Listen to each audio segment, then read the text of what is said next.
초기에 국방부로부터 이런 중대한 사안에 제대로 보고를 받지 못했다 하는 것이 어떤 의미인지 잘 아실 것 같은데, 이 의미를 좀 해석해 주십시오. 이게 어떤 일로 받아들여야 됩니까? 지금 전임 정부에서 임명된 국방장관이지만 아직 사표가 수리되지 않고 후임자가 새로 취임을 하지 않았기 때문에 그 한명구 국방장관이 문재인 대통령 주재하는 국무회의에 참석하는 국무위원 아닙니까? 그렇죠. 그러면은 그리고 장관은 대한민국 정부의 장관이고 국무위원이지 박근혜 정권의 국무위원이나 무슨 문재인 정권의 국무위원 이렇게 성격 규정이 되질 않아요. 그렇죠. 예. 그러니까 대통령의 지휘를 받아서 자기 분야의 국사를 처리해 나가는 국무위원이 대통령의 이런 중대 사안을 보고하자는 것은 일종의 직무유기고 나가서는 새 대통령의 본의를 인정하지 않는다고 그럴까. 새 대통령을 무시하는. 제가 어저께 어떤 다른 데서는 능멸이라는 단어를 썼는데 능멸. 이거는 심각한 국기문란입니다. 자기 책무를 다 하지 않았고 이건 문제가 그냥 단순하게 무슨 조사나 하고 지나갈 일은 아닌 것 같아요. 굉장히 중대한 사안으로 보시는 건데 과거에 이런 일이 다시 일어나면 절대 안 되니까. 그렇죠. 예. 과거에 이런 비슷한 사례라고 할 만한 것이 있었나요? 혹시 기억하시기에? 저는 제가 과문한 탓인지 모르지만 예. 1948년 대한민국 정부 수립에 이런 일은 처음인 것 같은데요. 이렇게 사소한 무슨 예산 집행 문제라든지 이런 거란 몰라도 예. 이건 국가 안보와 관련된 사안 아닙니까? 네네. 더군다나 지난 대선 과정에서도 가장 중요한 이슈였는데 이걸 실수로 뺀 건 아닌 것 같고요, 분명히. 더군다나 의도성이 있다고 봐야죠. 예, 의도성이 있다고 볼 수밖에 없는 게 초안에는 있었다는 거 아니겠습니까? 그렇다가 중간에 이제 강독 그 부분을 읽고 서로 이제 첨삭하는 과정에서 삭제됐다고 하는 건데 그런 조사 결과인데 이게 이제 이해할 수 없는 것은 왜 그랬을까 하는 거거든요. 어떻게 추정하십니까? 왜 이랬을지 의도가 있다면? 실무자들 입장에서는 그러니까 원래 그게 이제 6기가 한 세트입니다. 네네. 예. 근데 이제 2기는 먼저 지난번에 들어온 것이 이미 알려졌지만 4기가 들어오면 한 세트가 들어오는 게 마무리가 되는데 예. 이거를 숨기고 넘어가려고 했다고 봐야 되는 거죠. 그러니까 실무자들 입장에서는 이거는 사실대로 보고를 해야 된다. 새 대통령한테 보고를 해야 된다고 생각을 했고 실무자들이 그러니까 일종의 훨씬 더 국가 문제, 국사와 관련된 업무 처리 과정에서 도덕적이라고 그 합법성이 더 컸다고 봐야 되는 거죠. 근데 이제 높이 올라갈수록 아마 장관선에서 그거 빼라는 얘기 하기 전에는 정책실장 선에서 할 수는 없는 문제예요. 정책실장이 있습니다. 중장급이죠. 네. 그건 장관선에서 빼라고 해야 빼는 거지. 이걸 사안을 보고했던 정책실장이 감히 할 수 있는 일이 아니에요. 실무자들이 할 수 없는 일이다, 도저히. 예. 그럼요. 실무선에서 할 수 있는 일이 아니에요. 그렇다면 군 최고 2층에서 보고 내용을 실무자들은 넣어야 된다고 당연히 판단했던 걸 의도적으로 뺐다면 그 의도는 뭘까요? 무슨 의도에서 그랬을까요? 그러니까 보고하지 않고 나중에 자기도 이제 물러나고 지금 현 국방장관도 물러나고 새 장관 들어온 뒤에 이제 사실이 밝혀진다 한들 예. 이게 기정사실화 되는 거죠. 그렇게 되면. 예. 그러니까 사드 배치를 차기 정부로 넘기라고 했던 문재인 후보 지금 이제 대통령 당선됐습니다만 예. 더불어민주당과 문재인 후보 측의 입장을 생각할 때 이게 지금 중간에 보고해놓으면 현 단계에서 중단된다. 그러니까 이것이 국회로 넘어가거나 또는 국민적 논의의 대상이 되기 전에 공식적으로 되기 전에 그냥 기정사실화 해버리자는 그런 소위 은밀한 계획을 가지고 국가안보실장과 그다음에 국방부 장관, 전번 김관진 국방부실장과 안보실장과 한민구 국방장관이 짜고 이런 짓을 했다고 저는 봅니다. 아마 권한대행한테 보고가 되지 않았나 하는 생각에 권한대행한테 보고하지 않고 그지는 않았을 거예요. 그럼 이건 어떻게 보십니까?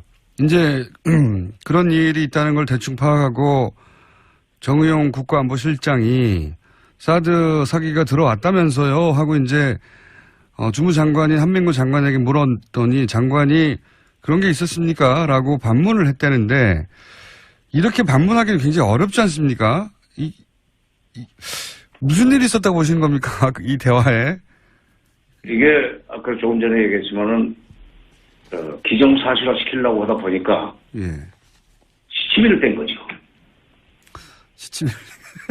시치미 떼려고 그런 거죠. 시치미 뗀 거죠. 그래요? 그런 일이 있었어요? 난 몰랐는데. 이게 시치미 떼고 시간 지나면은 굳어진다는 계산에서 면전에서 그런 거죠. 이건 도덕적인 문제까지 있어요. 이렇게 되면은 요즘 지금 국무위원 후보자들 뭐 도덕성 검증하는 차원에서 위장 전입이다 뭐다 세금 탈루다 전부 문제 삼는데 이게 앞으로는 과거에 이런 시침이 뗀 적이 있는지도 한번 조사할 필요가 있을 것 같아요. 이건 어떻게 이런 성동격수도 유만보덕이지 이럴 수 있습니까? 그러니까 엉뚱한 데 쳐다보게 만들고는 그 사이 일 해치워버린 게 성동격수 아니에요? 이건 고약한 시침이에요. 대한민국 청와대를 상대로 대한민국 국방부 장관이 그렇게 했다는 게 이제 있을 수가 없는 일인데 너무 희한한 일이 벌어져서. 그러니까 지금 현재 청와대 그 국가안보실장은 대통령의 대리인입니다. 그렇잖아요? 대통령의 최측근 참모고 거기에다 대고 이런 시치미를 뗐다는 얘기는 대통령한테도 대해서도 시치미를 뗄 수 있는 사람이라고 봐요. 아마 대통령이 직접 질문했어도 시치미를 뗐을 겁니다. 근데 이제 시치미 한번 떼놓고 대통령도 문재인 대통령도 여러 군데 체크를 해본 뒤에 질문하니까 거기서는 뭐라고 답변했는지 모르겠는데 거기서 지인이 했던 말이죠. 그러니까 충격적이라고 문 대통령이 코멘트를 하고 조사를 지시했다고 그러니까 거기서 시침을 안 뗀 것 같지만 이거 28일 날 안보실장한테 시침이 뗀 것은 이건 참 이게 뭐라고 얘기를 해야 될지 모르겠어요. 뭐 처음 말씀대로 하자면 1948년 이후 처음 있는 일이라고 지금 하시니까 아니면 일반적인 그냥 작은 기업에서도 이렇지는 않죠. 이건 도저히 저도 이해가 안 가서 도대체 국무위원을 직접 하신 분에게. 정권이 바뀐 뒤에 새 장관이 들어설 때까지는 전임 정권의 장관들이 그대로 그 자리에 앉아 있습니다. 가령 김대중 정부 초에 이른바 그때는 적대적 정권 교체인데 그때 김영삼 정부 때 임명된 장관들이 그대로 있었지만 그 장관들이 새 대통령을 깍듯이 국가 원수로 모시고 자기 소관 업무와 관련해서 보고할 일 있으면 보고하고 그렇게 했죠. 노무현 대통령이 들어서서 김대중 정부의 그 장관들이 그대로 그 임장을 올 때까지 이 자리에 있었지만은 뭐 국무회의 참석하고 보고할 것 있으면 보고했는데 이번에는 참 진짜 건국 이래 초유의 사태가 일어난 거예요. 참. 예를 들어서 노무현 대통령으로부터 이명박 대통령으로 넘어가는 그 시기에 기준으로 비춰보자면 그럴 때 이런 일이 유사한 일이라도 있었나요? 그때도 마찬가지로. 그때 뭐 이명박 정부 때 그런 일이 이명박 정부 넘어가면서 그런 일이 있었으면은 벌써 이렇게 난리가 났겠죠. 언론에 보도가 됐을 텐데 없었지 않습니까? 자, 이건 너무 황당한 일이라 기가 막히다는 말씀만 계속 반복하고 있는데 저도 그렇고 국민들도 그럴 것 같습니다. 근데 이제 이게 6월 말 한미 정상회담이 현재까지는 있는 것으로 예정되어 있는 것으로 알려져 있고 여기서 당연히 사드 배치 문제가 의제가 될 텐데 이 한미 정상회담에서 이 사드 문제는 어떻게 풀릴까요? 비용 문제도 등장하고 여러 가지가 있는데 전문가로는 어떻게 보십니까? 비용 문제, 그러니까 그 트럼프 대통령이 비용 문제를 제기했기 때문에 이것은 가까운 시일 내에 결론이 날 수 없는 문제가 돼버렸습니다. 10억 달러면은 이제 우리 돈으로 1조가 넘는 돈인데 이 정도의 돈을 지불하면서 그 무기를 들여놔야 된다면은 당연히 이것은 국회 비준을 필요로 하는 국회 비준 동의를 필요로 하는 사안이 돼버렸어요. 따라서 국회 비준 동의가 끝날 때까지는 이 사드 배치를 진행할 수가 없습니다. 지금 이제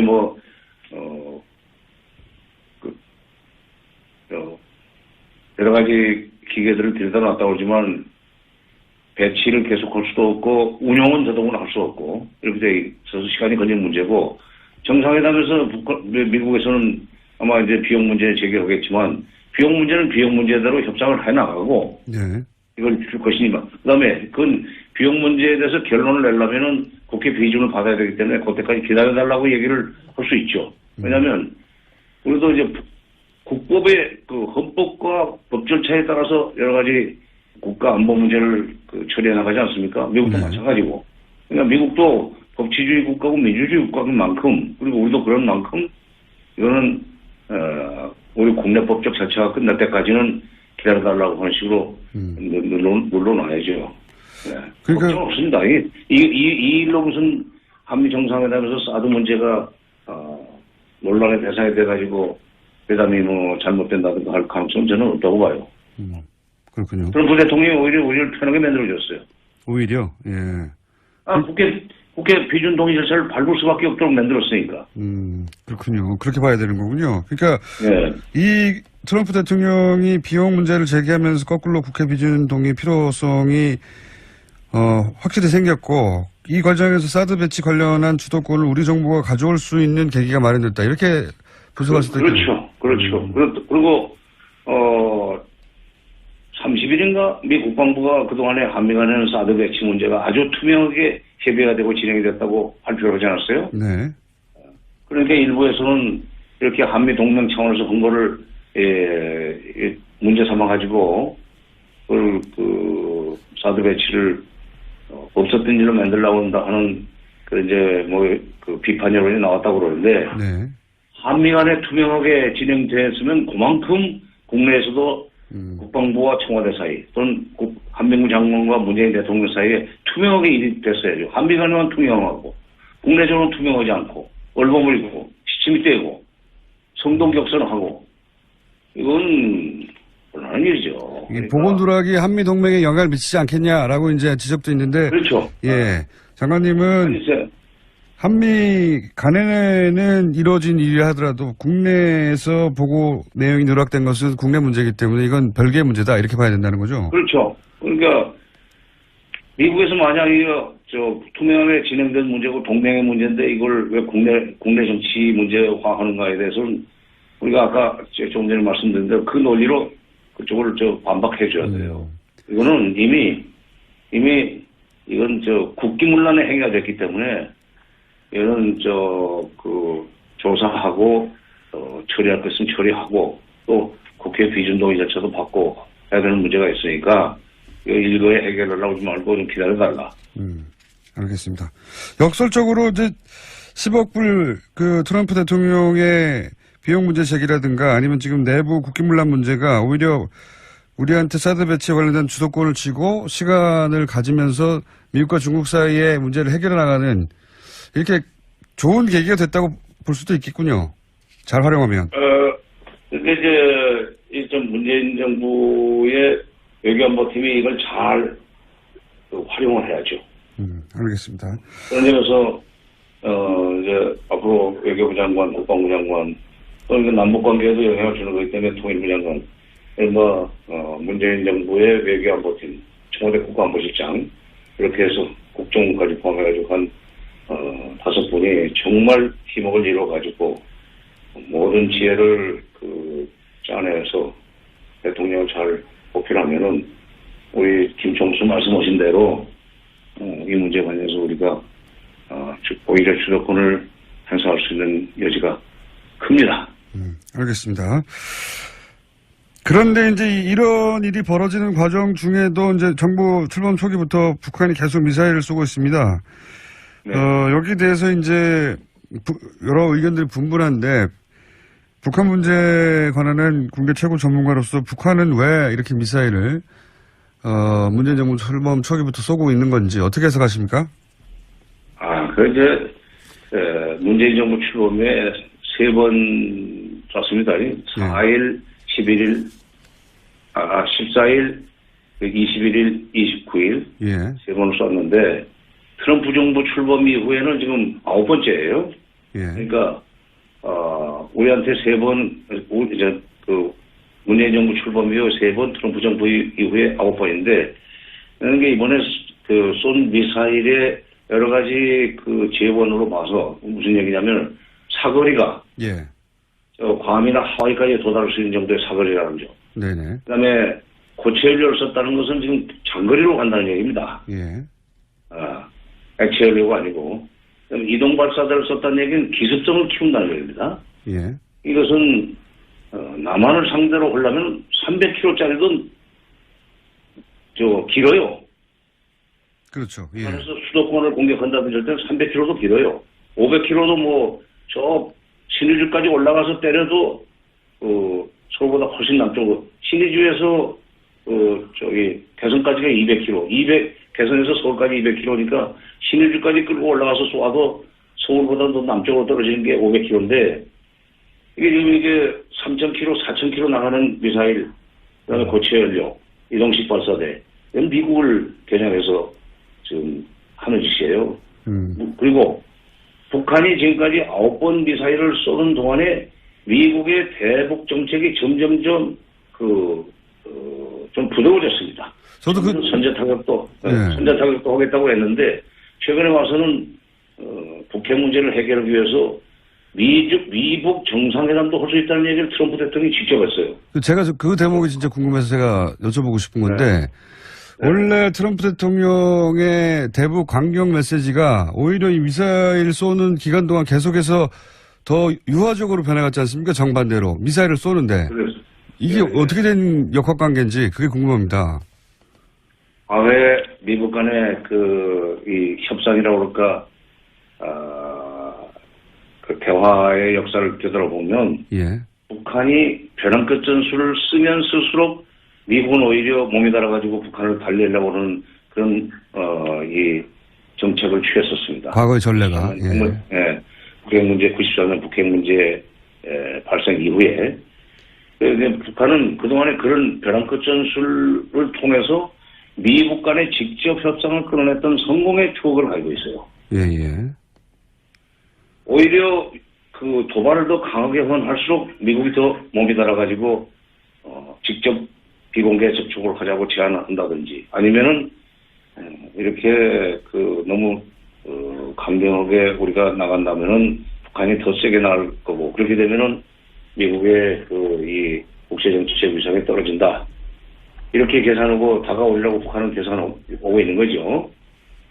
그러니까 그리고 실제로 트럼프 정부 출범 이후에 지금 1월 7일인가 출범했으니까 그 이후에 1월 달에 출범했으니까 지금 한 4개월, 한 5개월도 채 안 되는 동안에 엄청난 변화를 했어요.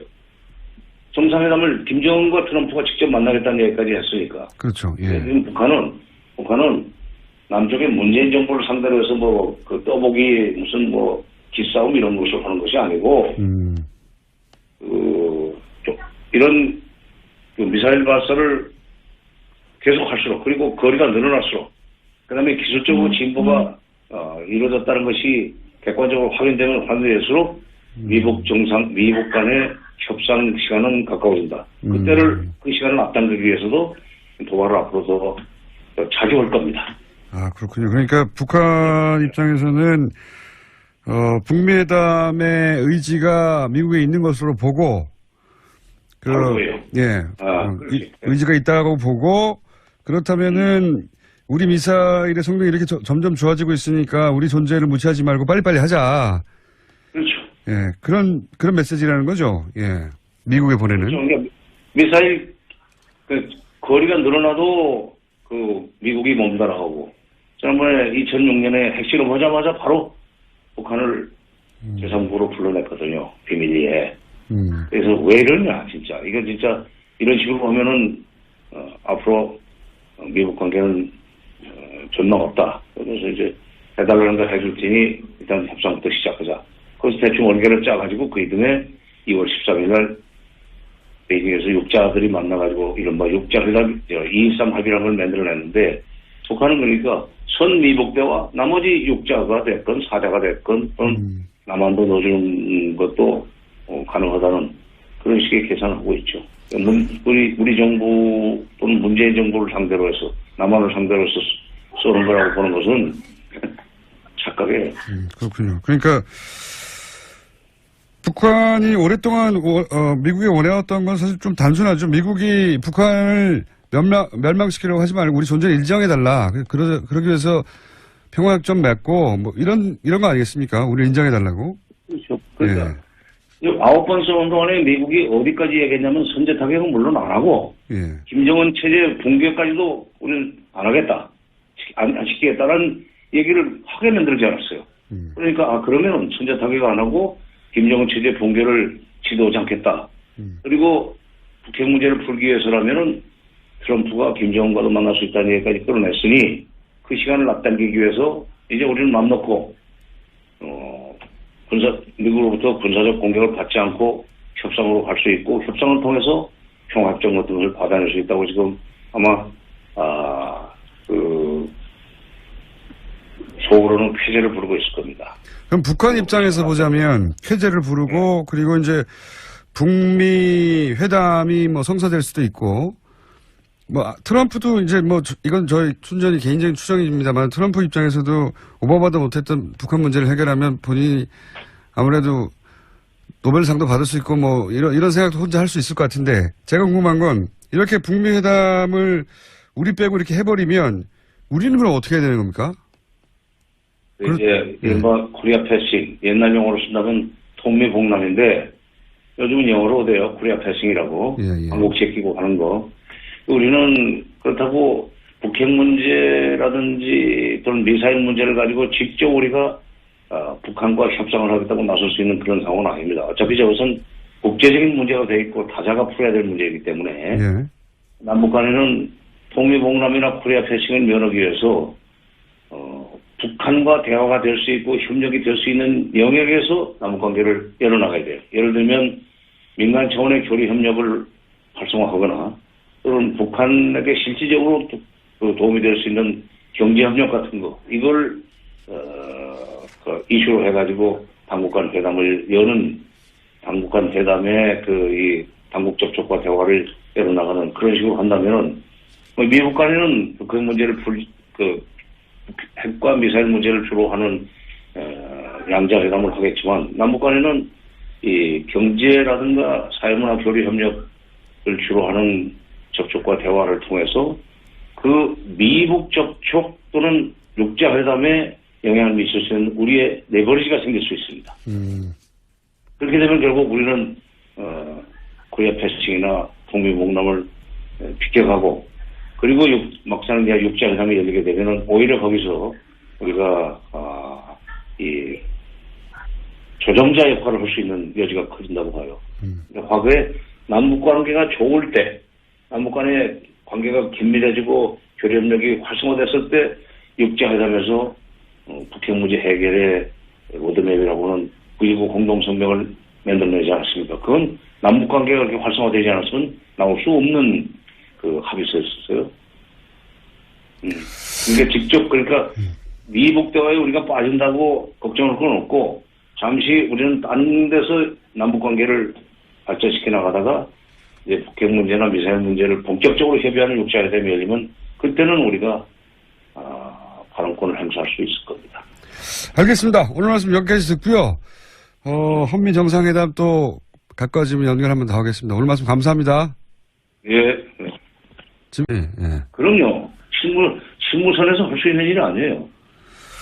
그렇다면 군 최고 2층에서 보고 내용을 실무자들은 넣어야 된다고 당연히 판단했던 걸 의도적으로 뺐다면 그 의도는 뭘까요? 무슨 의도에서 그랬을까요? 그러니까 보고하지 않고 나중에 자기도 이제 물러나고 지금 현 국방장관도 물러나고 새 장관 들어온 뒤에 이제 사실이 밝혀진다 한들 이게 기정사실화 되는 거죠. 그렇게 되면. 예. 그러니까 사드 배치를 차기 정부로 넘기라고 했던 문재인 후보, 지금 이제 대통령 당선됐습니다만, 예. 더불어민주당과 문재인 후보 측의 입장을 생각할 때 이게 지금 중간에 보고해놓으면 현 단계에서 중단된다. 그러니까 이것이 그 국회로 넘어가거나 또는 국민적 논의의 대상이 되기 전에, 공식적으로 되기 전에 그냥 기정사실화 해버리자는 그런 소위 은밀한 계획을 가지고 국가안보실장과 그다음에 국방부 장관, 지난주 전번 김관진 국방부실장과 안보실장과 한민국 국방장관이 짜고 이런 짓을 했다고 저는 봅니다. 아마 권한대행한테 보고가 되지 않았나 하는 생각에 권한대행한테 보고하지 않고 그지는 않았을 거예요. 그럼 이건 어떻게 보십니까? 이제 그런 일이 있다는 걸 대충 파악하고 정의용 국가안보실장이 사드 사기가 들어왔다면서요 하고 이제 주무장관인 한민구 장관에게 물었더니 장관이 그런 게 있었습니까? 라고 반문을 했다는데 이렇게 반문하기는 굉장히 어렵지 않습니까? 무슨 일이 있었다고 보시는 겁니까? 이 대화에? 이게 아까 조금 전에 얘기했지만은 기정사실화 시키려고 하다 보니까 예. 시치미를 뗀 거죠. 시침이. 시치미 떼려고 하는 거죠. 시치미 뗀 거죠. 그래요? 그런 일이 있었어요? 난 몰랐는데. 이게 시치미 떼고 시간 지나면은 굳어진다는 계산에서 면제해서 그런 거죠. 이건 도덕적인 문제까지 있어요. 이렇게 되면은 요즘 지금 국무위원 후보자들 뭐 도덕성 검증하는 차원에서 위장 전입이다 뭐다 세금 탈루다 전부 문제 삼는데 이게 앞으로는 과거에 이런 시침이 뗀 적이 있는지도 한번 조사할 필요가 있을 것 같아요. 이건 어떻게 이런 성동격수도 유만보덕이지 이럴 수 있습니까? 그러니까 엉뚱한 데 쳐다보게 만들고는 그 사이 일 해치워버린 게 성동격수 아니에요? 이건 고약한 시침이에요. 대한민국 청와대를 상대로 대한민국 국방부 장관이 그렇게 했다는 게 이제 있을 수가 없는 일인데 너무 희한한 일이 벌어져서. 그러니까 지금 현재 청와대 그 국가안보실장은 대통령의 대리인입니다. 예. 그렇잖아요? 예. 대통령의 최측근 참모고 거기에다 대고 이런 시치미를 뗐다는 얘기는 대통령한테도 대해서도 시치미를 뗄 수 있는 사람이라고 봐요. 아마 대통령이 직접 질문했어도 시치미를 뗐을 겁니다. 근데 이제 시치미 한번 떼놓고 대통령도 문재인 대통령도 여러 군데 체크를 해본 뒤에 질문하니까 거기서는 뭐라고 답변했는지 모르겠는데 거기서 지인했던 말이죠. 그러니까 충격적이라고 문 대통령이 코멘트를 하고 조사를 지시했다고 그러니까 거기서 시침이 안 뗀 것 같지만 이거 28일 날 안보실장한테 시침이 뗀 것은 이건 참 이게 뭐라고 얘기를 해야 될지 모르겠어요. 뭐 처음 말씀대로 하자면 1948년 이후 처음 있는 일이라고 지금 하시니까 아니면 일반적인 그냥 작은 기업에서도 이렇지는 않죠. 이건 도저히 저도 이해가 안 가서 도대체 국무위원을 직접 하신 분에게. 정권이 바뀐 뒤에 새 장관이 들어설 때까지는 전임 정권의 장관들이 그대로 그 자리에 앉아 있습니다. 네네. 가령 김대중 정부 초에 이른바 그때는 적대적 정권 교체인데 그때 김영삼 정부 때 임명된 장관들이 그대로 있었지만 그 장관들이 새 대통령을 깍듯이 국가 원수로 모시고 자기 소관 업무와 관련해서 보고할 일 있으면 보고하고 그렇게 했죠. 노무현 대통령이 들어서서 김대중 정부의 그 장관들이 그대로 부임장관 올 때까지 그 자리에 있었지만은 뭐 국무회의 참석하고 보고할 것 있으면 보고했는데 이번에는 참 진짜 건국 이래 초유의 사태가 일어난 거예요. 참. 예를 들어서 노무현 대통령으로부터 이명박 대통령으로 넘어가는 그 시기에 기준으로 비춰보자면 그럴 때 이런 일이 유사한 일이라도 있었나요? 그때도 마찬가지로. 그때 뭐 이명박 정부 때 그런 일이 이명박 정부 넘어가면서 그런 일이 있었으면은 벌써 이렇게 난리가 났겠죠. 언론에 보도가 됐을 텐데 없었지 않습니까? 자, 이건 너무 황당한 일이라 기가 막히다는 말씀만 계속 반복하고 있는데 저도 그렇고 국민들도 그럴 것 같습니다. 근데 이제 이게 6월 말 한미 정상회담이 현재까지는 있는 것으로 초기에 국방부로부터 이런 중대한 사안에 제대로 보고를 받지 못했다 하는 것이 어떤 의미인지 잘 아실 것 같은데 이 의미를 좀 해석해 주십시오. 이게 어떤 일로 받아들여야 됩니까?